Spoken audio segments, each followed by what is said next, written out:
बिस्मिल्लाहिर्रहमानिर्रहीम अस्सलाम वालेकुम वरहमतुल्लाहि वबरकातुहू। दोस्तों, आप मेरा यूट्यूब चैनल पाक न्यूज़ 55 देख रहे हो। मैं अहमद ख़ान। आप इस वीडियो को प्लीज़ लास्ट तक देखना, क्योंकि इसमें मैंने एक दो क्लिप भी डाले हुए हैं जो आपके लिए हैं कि जो जिस तरह बेनज़ीर भुट्टो शहीद बयान कर रही थी, वो चीज़ें अब साफ आपको नज़र आ रहा है कि नून लीग या इस तरह के लोग क्या करते रहे हैं। ये क्लिप आप मुलाजा करें, उसके बाद मैं आपसे बात करूंगा।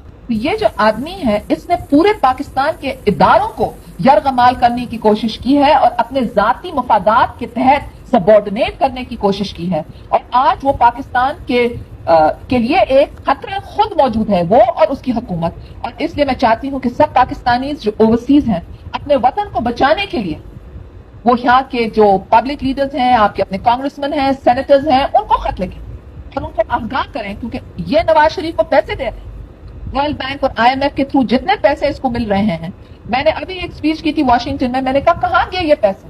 $5 अरब आपने दिए हैं। मैंने कहा कहां गए ये पैसे? नवाज शरीफ की हुकूमत तो तब्दील हो गई, मगर मेरे मुल्क के अंदर जरा आंख रखें। हर 12 घंटे एक आदमी खुदकुशी कर रहा है। 1947 के अंदर यह सूरत हाल नहीं थी। 1947 में जब लोग बेघर हो गए थे और उनके कत्ल हुए थे और वो पाकिस्तान पहुंचे थे, फिर भी खुदकुशी नहीं। तो दोस्तों, शुरू करते हैं। देखें, ये जो कुछ बेनज़ीर साहबा ने बोला है, ये तो आपने सुन लिया। अब दूसरी तरफ आते हैं। पाकिस्तान में मार्शल लॉ आए, सिविल हुकूमतें आई। इमरान खान तो अभी आया, 3.5 साल हुए, लेकिन सिविल हुकूमतें आई, मार्शल लॉ आए।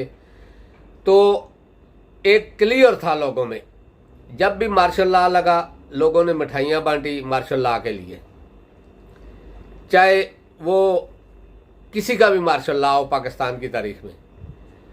लेकिन जब सिविल हुकूमत आई, उसके बाद उसके जाने पर जो भी वज़ीर आज़म था या जो भी उसका लीडर था, उसके जाने पर लोगों ने मिठाइयाँ बांटी। यानी कि मार्शल लॉ के आने पर और सिविल हुकूमत के जाने पर लोगों ने मिठाइयाँ बांटी। ये तारीख है, मैं नहीं कह रहा हूँ, ये तारीख है। जो कुछ मैं कह रहा हूँ वो तारीख है और सामने है, छुपी बात नहीं। आजकल तो सब कुछ ही सामने है, वो भी सामने है।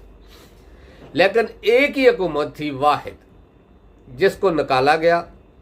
लोग रोए, सड़कों पर रोए, गलियों में रोए, घरों में रोए, हर जगह पर रोए और दुख का एहसास किया और बाहर निकले। मिठाइयाँ लेकर नहीं, शमा लेकर, रोशनी लेकर बाहर निकले कि लोगों देखो। और उन शमों को फिर उन्होंने बुझाया। फिर देखा, लोगों देखो, रोशनी से फिर हमें काले अंधेरे में धकेला जा रहा है।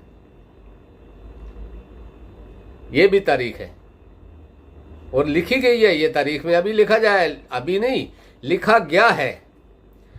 तो कहने का ये मकसद है कि इस वक्त पाकिस्तान में जो कुछ हो रहा है, आप यकीन करें कि पूरी दुनिया में हमारी हंसी हो रही है। और ख़ास करके जो अदालतों के, देखो, एक सियासी पार्टियां आपस में लगी रहती हैं, फौज और सियासी पार्टी यानी कि इस्टेब्लिशमेंट और सियासी पार्टी भी आपस में लगी रहती है। लेकिन जो कुछ अदालतों के साथ हो रहा है या उनके हुक्म पर जो हुक्म अदूली हो रही है, इससे कैसा इमेज जा रहा है पाकिस्तान का? कोई बता सकता है मुझे? इंतहाई घटिया और जलील सोच है ये वाली, क्योंकि अदालतों का एहतराम जिस मुल्क में नहीं होता, उस मुल्क में कानून ख़त्म हो जाता है। अगर ऊपर वाले लोग करेंगे तो नीचे वाले कैसे उनको कबूल करेंगे? ऐसा पहली बार देखा है कि किसी शख्स की ज़मानत होती है या उसको छोड़ने का कहा जाता है, वो बाहर निकलता है, गाड़ी रेडी होती है उसको दोबारा गिरफ्तार करने के लिए, फिर छूटता है, फिर बाहर निकलता है, फिर गाड़ी। और वो लोग जिनका इस तरह की सियासत से तल्लुक ही नहीं है, चलो लीडरों को तो ये जो कुछ गिरफ्तार कर रहे हैं, या कुछ साफियों को जो बोलते थे उनको गिरफ्तार कर रहे हैं। आम पब्लिक जो किसी पार्टी के साथ, उसका अभी देखो, मिसाल के तौर पे मैं एक छोटी सी मिसाल देता हूँ। नून लीग है, उसके कारकुन है ना, या नहीं है? सिर्फ नून लीग के ऊपर 10-12 बंदे हैं, नहीं, कारकुन है ना। अगर कारकुनों के साथ ऐसा सलूक होगा तो क्या होगा फिर? इस तरह आप लोगों के जहन मोड़ सकते हो अपनी तरफ से, बल्कि उनके अंदर और नफरत और उनके देखने वालों के अंदर भी नफरत डाल रहे हो। और खास करके जो कुछ नून लीग या पीडीएम जो इस वक्त इस्तेमाल कर रही है, उनका जो कुछ भी है वो तरीके इंसाफ के कायदीन को, अदालतों तक, जजों को ये कह रहे हैं कि इसमें हम मुलवस नहीं है, यानी कि इस्टेब्लिशमेंट, मिलिट्री इस्टेब्लिशमेंट है, हम ये काम नहीं कर रहे, ना हम बाहर से गिरफ्तारियां कर रहे हैं, ना हम इस तरह का कोई काम कर रहे हैं। ये पीडीएम वाले खुलकर कह रहे हैं। तो क्या एस्टेब्लिशमेंट में बैठे हुए लोगों को यह समझ नहीं आ रही कि वो ताकत के जोर पर तो कंट्रोल कर लेंगे कुछ दिनों के लिए, लेकिन जो अंदर लावा पक रहा है वो किसी टाइम भी फट सकता है। फिर आज इमरान खान की पेशी है अदालत में, इस्लामाबाद में तकरीबन 6 केस हैं और उसके बाद जो नैब कोर्ट में पेशी है। इमरान खान जिस वक्त तक आप ये वीडियो सुन चुके होंगे या सुन रहे होंगे, उस वक्त तक इस्लामाबाद में होगा। आगे के हालात अल्लाह बेहतर जानता है, क्योंकि इन्होंने ऐसा माहौल बना दिया है कि इमरान खान अब अपने साथ कारकुन ले जाने में भी डरता है। डरता इसलिए है कि कारकुनों के ऊपर जुल्म होता है, तो इमरान खान नहीं चाहता कि उसके किसी कारकुन के ऊपर उसके, हालांकि इमरान खान का इसमें क्या है, इमरान खान की ये लड़ाई तो नहीं है, वो छोड़ के चला जाए, उसको तो मिन्नतें की जा रही हैं कि तुम जाओ, वो छोड़ के चला जाए, लेकिन वो नहीं जा रहा। वो पाकिस्तानियों के लिए खड़ा है, पाकिस्तान के लिए खड़ा है। अगर इस चीज़ पे मुझे गिरफ्तार किया जाता है या मेरे साथ कुछ सलूक किया जाता है तो वेलकम, क्योंकि ये तो हक है, ये तो सच है। जो लीडर भी इससे पहले आपने जितने भी किसी पार्टी के लीडरान को पकड़ा कुछ दिनों के लिए, उसके बाद वो या तो बाहर चले गए या 3-4 साल के लिए नज़रों से गायब हो गए, उसके बाद दोबारा आए, जिस तरह ये आए। लेकिन हर आदमी ये कह रहा है कि इस्टेब्लिशमेंट जो कुछ कर रही है वो ठीक नहीं है, क्योंकि इस तरह नफरत बढ़ रही है। एक मुल्क का नुकसान हो रहा है, अवाम का नुकसान या इस्टेब्लिशमेंट का या किसी पार्टी का नहीं हो रहा है, एक मुल्क का नुकसान हो रहा है। और आधा नुकसान हम पहले कर चुके हैं 1971 में। अब और बर्दाश्त करने की हमारे में हिम्मत नहीं है। मैं ये नहीं कहना चाहता कि जब मुझे कोई पूछे कि वे आर यू फ्राम और मैं कहूँ आई एम फ्राम KPK यानी कि खैबर पख्तूनख्वा, और कोई किसी दूसरे से पूछे वे आर यू फ्राम तो वो कहे आई एम फ्राम पंजाब। हम ये कहना चाहते हैं कि आई एम फ्राम पाकिस्तान। तो please I am from Pakistan को रहने दें। ये जो कुछ आप कर रहे हैं ये ना आपके लिए अच्छा है ना उनके लिए। अब मैं आता हूँ असल बात पर, जिस केस में आज इमरान खान की पेशी है, और इमरान खान ने भी अपने कारकुनों को यानी कि एक किस्म का बोल दिया है कि कोई हंगामा आराई या कोई और चीज़ नहीं करनी है। लेकिन केस क्या है? केस है 2 पार्टियों के बीच, लेकिन दोनों पार्टियों में से एक पार्टी को टारगेट किया जा रहा है, दूसरी को कोई पूछ नहीं रहा है। हालांकि दोनों का कोई गलत मतलब नहीं था, देने वाले का भी और लेने वाले का भी, दोनों का कोई गलत मतलब नहीं था। एक ने एक चीज़ देनी थी, दूसरे ने एक चीज़ लेनी थी। फिर सबसे बड़ी चीज़ क्या है कि वो चीज़ लेकर किसी गलत काम के लिए या किसी बिजनेस के लिए इस्तेमाल नहीं हुई। जिस ट्रस्ट के ऊपर ये केस कर रहे हैं अरबों का, उस ट्रस्ट की टोटल जो इस वक्त उसका यानी कि टोटल जो है अमाउंट वो 60 करोड़ है, और तकरीबन 40 करोड़ की ज़मीन ली गई थी उस ट्रस्ट के लिए दूर दराज इलाके में, किसी शहर के पास नहीं।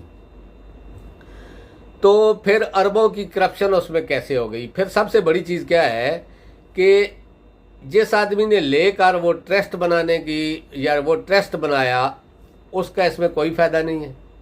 ना तो वो ज़मीन उसके नाम है, ना उसकी कोई आमदन उसके नाम जा रही है, ना कोई पैसा उसको मिल रहा है, ना कुछ और। फिर उसको टारगेट किया जा रहा है, सिर्फ एक वजह है बस कि वो खामोश हो जाए। चलो यहाँ तक तो ठीक। फिर दूसरी जो पार्टी है उसकी भी इसमें कोई गलत किस्म की कोई चीज़ नहीं थी, उसने भी एक चीज़ देनी थी तो ले ली। जब 2 पार्टियों का नाम आता है तो एक पार्टी का आप खुलकर नाम ले रहे हैं, उसके ट्रस्टी का आप खुलकर नाम ले रहे हैं, लेकिन दूसरा जो मेन आदमी है उसका आप नाम नहीं लेते। क्यों डरते हो? हालांकि उसने कोई गलत काम नहीं किया, फिर भी आप लोग क्यों डरते हो? क्यों डरते हो? इसकी वजह यह है कि आप जिन घरों में सो रहे हो उन घरों के बेडरूम तक उसके बनाए हुए हैं, बाथरूम तक उसके बने हुए हैं, इसलिए आप डर के मारे उसका नाम नहीं लेते हो। लेकिन डरने की क्या जरूरत है? उसने कोई गलत काम तो नहीं किया। आप हर जगह पे एक टाइकोन टाइकोन टाइकोन, ये देखिए टाइकोन क्या होता है? इतना प्यारा नाम है उसका, इतना अच्छा नाम है, आप इज्जत से उसका नाम ले लो। तो टाइकोन कहने की क्या मकसद है? सिर्फ बस आगे की बात में और कुछ नहीं बोलता हूं। मैं सलाम करता हूं मलक रियाज साहब को भी और इमरान खान को भी, क्योंकि दोनों ने एक अच्छे काम के लिए एक काम किया है। कोई बुरा काम नहीं है ये। ट्रस्ट बनाना, लोगों को तालीम देना कोई बुरा नहीं है। अदीबा पेपर मिल या शुगर फैक्ट्रियाँ या अपनी इत्तेफाक फाउंड्री इस तरह का लगाने से बेहतर ये है कि ये काम करो। एमएल फील्ड बनाने से बेहतर है, दुबई में या शारजा में बिल्डिंगें खरीदने से बेहतर है कि किसी के फायदे के लिए कोई काम करो। लेकिन अब दोस्तों यही मकसद है मेरा कहने का कि देखें, मैं अपनी इस्टेब्लिशमेंट से कहता हूं, क्योंकि अभी जो इन लोगों ने लोगों में एक लोगों के जहन में एक बात डाल दी है, चाहे वो किसी पार्टी का भी है, उनके जहनों में यही बात डाली जा रही है कि इस्टेब्लिशमेंट सब कुछ कर रही है। अगर आप कर रहे हो तो खुलकर मार्शल लॉ लगाओ, इस तरह लोगों पे जुल्म मत करवाओ, चाहे ये कर रहे हैं या आप कर रहे हैं, क्योंकि ये जुल्म एक लावा की तरह पक रहा है। क्या दुनिया में आपने कभी ऐसा सुना है कि एक ही केस में पकड़ा जाए, छोड़ा जाए, पकड़ा जाए, अदालतों का हुक्म कोई ना माने? फिर सियासी वर्कर हैं जिनको आप दहशतगर्द बनाकर पेश कर रहे हो, तो अगर वो दहशतगर्द बन गए तो फिर क्या होगा? पहले ही हम 1 लाख जाने कुर्बान कर चुके हैं इन चीज़ों पे। अब खुदा के लिए देखें, हम लोग जो बाहर बैठे हुए लोग हैं उनको आप लोगों से ज़्यादा फिक्र है पाकिस्तान की, क्योंकि उनका जो फ्यूचर है, मुस्तकबिल है, वो पाकिस्तान है। सारी ज़िंदगी अगर कोई बाहर रहता है फिर अपनी ज़मीन होती है, उसकी खुशबू, अपने लोग, वो अपने ही होते हैं, उधर जाना पड़ता है। इसलिए उनको ज़्यादा फिक्र है पाकिस्तान में रहने वालों से। तो मैं फिर गुजारिश करता हूं कि प्लीज़ कोई ऐसा हल निकालें जिससे पाकिस्तान बेहतरी में जाए। कोई पार्टी भी, अगर मिसाल के तौर पे जो भी है, इस टाइम 2 ही पार्टियां हैं, एक पीडीएम है और एक तहरीक इंसाफ है, तो इन दोनों पार्टियों को बिठाओ, इजी तरीके से आप अपनी जगह कायम हो, क्योंकि फ़ौज के बगैर ना कोई मुल्क चल सकता है और ना ही कोई चलने देता है। फ़ौज ही एक ऐसी चीज़, देखें अवाम जितनी बड़ी अवाम भी हो, ताकतवर और सारा कुछ हो, अगर फ़ौज नहीं है तो वो ताकतवर नहीं है। और फ़ौज जितनी बड़ी भी हो, अगर अवाम उसके साथ नहीं है तो फ़ौज ताकतवर नहीं है। ये दोनों चीज़ें मिक्स मत करो। इन दोनों चीज़ों को जिस तरीके से भी हो सकता है हल करो। आपकी ताकत बरकरार रहेगी, अवाम की ताकत बरकरार रहेगी, सियासी पार्टियों की ताकत बरकरार रहेगी, पाकिस्तान की ताकत बरकरार रहेगी। तो दोस्तों अब तक के लिए इतना ही। आप सबसे मैं गुजारिश करता हूं कि दुआ करें, अल्लाह पाक पाकिस्तान के हालात अच्छे करे, क्योंकि पाकिस्तान के हालात बुरे होंगे तो हमारे हालात बुरे होंगे। अल्लाह पाक आप सबको अपनी हिफ्ज़-ओ-मान में रखे। इंशाअल्लाह नेक्स्ट व्लॉग में आपसे मुलाकात होगी। अल्लाह हाफिज़। अस्सलामु अलैकुम वरहमतुल्लाहि वबरकातुहू।